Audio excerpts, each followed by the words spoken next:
Government job வந்து நம்ம degree முடிச்சுட்டு வாங்கலாம். இல்லை படிக்கணும், என்ன படிக்கணும், என்ன ப்ரிப்பேர் பண்ணணும், எதுவுமே தெரியாமல் கன்ஃபியூஷன்ஸில் தான் இருப்போம். ஏன்னா நம்ம வீட்டில் எல்லோரும் கவர்மெண்ட் ஜாப்க்கு போனவங்க கிடையாது. ஸோ நம்மளுக்கு வந்து கொஞ்சம் டவுட் இருக்கும். என்ன படிக்கணும், எப்படி கவர்மெண்ட் ஜாப்ஸ் என்னென்ன ஜாப்ஸ் இருக்குதுன்னு தெரியாது. அதுக்கு இந்த வீடியோ வந்து கொஞ்சம் ஹெல்ப்ஃபுல்லாக இருக்கும். ஃபஸ்ட்டு 12th முடித்த உடனே 12th குவாலிஃபிகேஷன் போதும் அப்படிங்கிற கவர்மெண்ட் ஜாப்ஸில் என்னென்னதுன்னு பார்த்துடலாம்.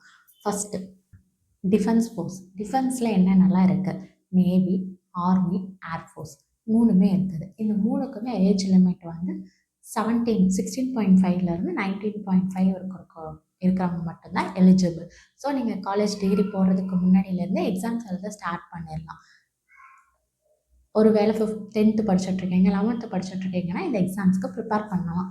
So it is easy to score. இதோட சேலரி வந்து மந்த்லி 25,000லேருந்து 30,000 ஸ்டார்டிங்கில் கிடைக்கும்.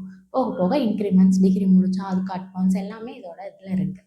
Next SL. இதுக்கும் வந்து சேலரி வந்து 25,000லேருந்து 30,000 இருக்கும். 12th பாஸ் போதும். 12th குவாலிஃபிகேஷன் இருக்கிறவங்க இதுக்கு எலிஜிபிள்.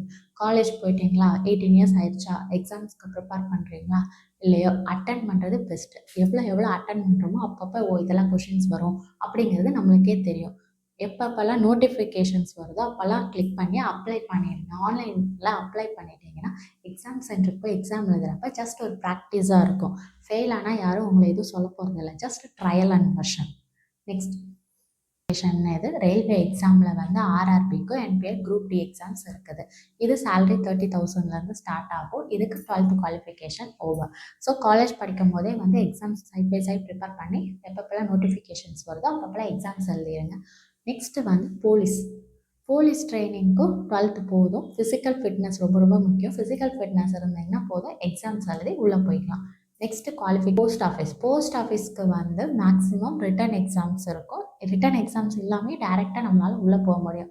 மார்க் பேசிஸில் எடுப்பாங்க. ஸோ போஸ்ட் ஆஃபீஸில் வேக்கன்சி இருக்குது தெரிஞ்சாலே ஒரு அப்ளிகேஷன் வந்து தெரிஞ்சவங்க மூலிமா போட்டு வச்சுக்கிட்டீங்க அப்படின்னா வேக்கன்சி இருக்கிறப்ப கால் ஃபார் பண்ணுவாங்க. ஜஸ்ட் மார்க்ஸ் பேஸ் பண்ணி மட்டும்தான் உள்ளே எடுப்பாங்க.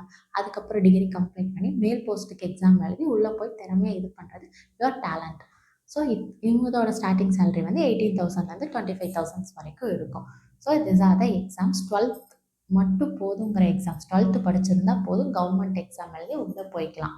ஸோ எல்லா எக்ஸாம்ஸ்க்குமே ட்ரை பண்ணுங்கள். இதோட பேசிக் சிலபஸ் என்ன அப்படின்னா maths, reasoning, English 3 general knowledge, general awareness எல்லாமே இருக்கும். கம்ப்ளீட்டாக படிக்க வேண்டியது மேக்ஸு, ரீசனிங். இது மேக்ஸில் ஃபார்முலாஸ், பித்தாகரஸ் தியரம் அந்த மாதிரி ஃபார்முலாஸ்லாம் இல்லாமல் நார்மல் ப்ராஃபிட் அண்ட் லாஸ் அந்த மாதிரி சின்ன 6th to 10th basis questions மட்டும்தான் இருக்கும். ஸோ ப்ராக்டிஸ் பண்ணிங்கன்னா ஈஸியாக கிளியர் பண்ண முடியும். எக்ஸாம்ஸ் எழுதி உள்ளே போகிறதுக்கு என்னோடய ஆல் த பெஸ்ட். இந்த வீடியோ பிடிச்சிருந்ததுன்னா லைக் பண்ணுங்கள். இன்னும் வீடியோஸ் கவர்மெண்ட் எக்ஸாம்ஸ் பற்றி தெரிஞ்சுக்கணும் அப்படின்னா சப்ஸ்கிரைப் பண்ணுங்கள். Thank you for watching this video.